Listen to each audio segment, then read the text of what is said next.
از اصول سبک زندگی حسینی آزادمنشی هست.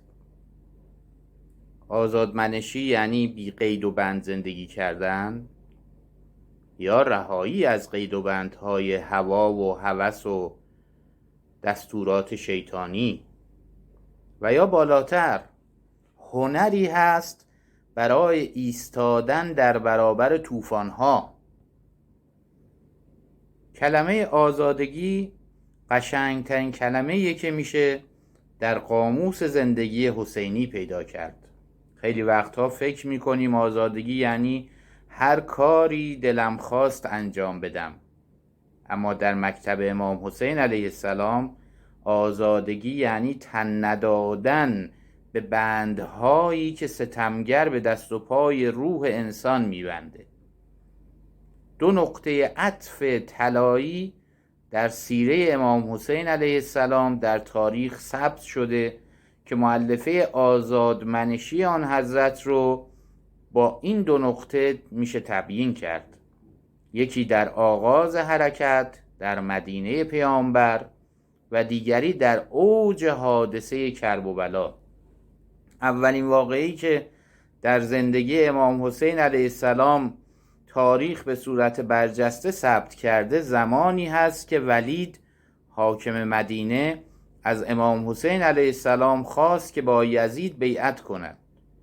امام در یک جمله کوتاه اما تاریخی تکلیف همه ما رو با قدرت‌های پوشالی و ناحق روشن کرد و فرمود مثلی لا یبایع مثله، کسی مثل من با کسی مثل یزید بیعت نمی کند. امام در اینجا نمیگه که حالا ببینیم چی میشه یا کمی صبر کن تا شرایط بهتر بشه.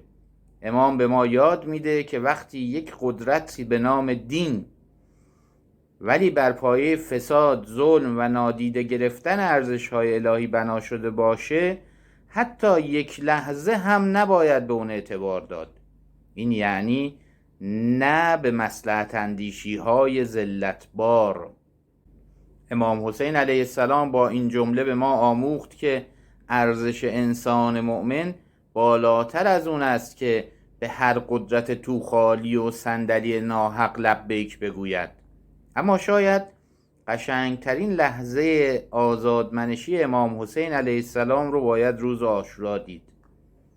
در ذهن خودتون تصور کنید دشمن خونخوار حتی به کودک رحم نکرد و در این حالت امام حسین علیه السلام فریاد زد ان لم یکن لکم دینون و کنتم لا تخافون المعاد فکونوا احرارا فی دنیاکم. اگر دین ندارید و از قیامت نمی ترسید، لااقل در دنیای خودتون آزاده و جوانمرد باشید. این کلام امام حسین مثل یک تلنگره. حضرت به ما یادآوری میکنه که آزادگی حتی پیش از اون که یک امر دینی باشه یک اصالت انسانیه. یعنی حتی اگر کسی در مسیر ایمان هم نباشه، باز هم شرافت انسانیش به او اجازه نمیده که در برابر زورگویی، بی‌عدالتی و قدرت‌های پوشالی روزگارش سرخم کنه.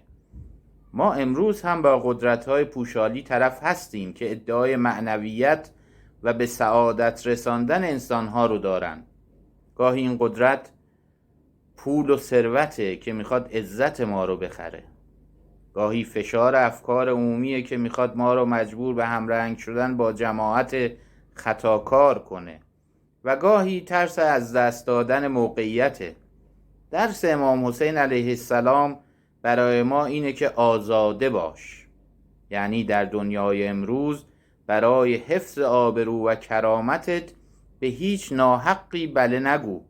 باور کن که کسی که با تکیه بر ظلم و ناپاکی به جایی رسیده پوشالی تر از اون هست که تو بخواهی عزتت رو برای راضی نگه داشتن او هزینه کنی. امام حسین علیه السلام به ما یاد داد که زندگی با ذلت مرگ تدریجیه و مرگ در راه عزت خود زندگیه. این همان آزادمنشیه که خیمه امام حسین رو تا ابد زنده نگه داشته. صحبت در این مورد زیاده اما وقت کم، بنابراین باقی مطلب رو به عهده خودتون میگذارم تا از این خط الگو برداری کنید و نتیجه بگیرید.